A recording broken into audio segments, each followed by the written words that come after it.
আসসালামু আলাইকুম। আজকে দেখাবো ইলিশ মাছ ভাজি। এটা এতটা টেস্টি হয় যে আপনারা একবার খেলে বারবার খেতে চাবেন।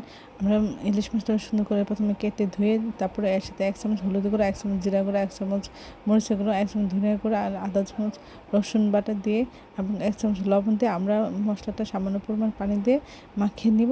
তারপরে আমরা এই মাখানো মশলা দিয়ে মাছের সাথে আমরা খুব ভালোভাবে ডলে মাছের গায়ে লাগিয়ে দেবো, যেন মাছের সাথে মশলাটা খুব ভালোভাবে মিশে যায়, তাহলে এটার স্বাদ বেড়ে যাবে।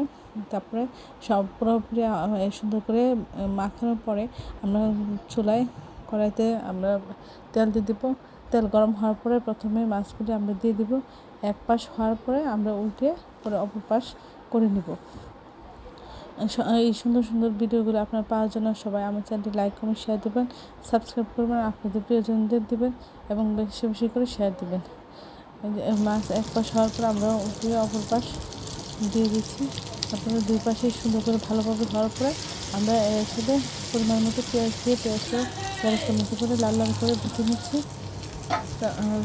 তারপরে আমরা একটি নামে গরম গরম পরিবেশন করেছি। এটা এতটাই টেস্টি যে আপনারা একবার খেলে বারবার খেতে চাবেন। সবাই আমার চ্যানেলটি সাথে থাকবেন, ভালো থাকবেন।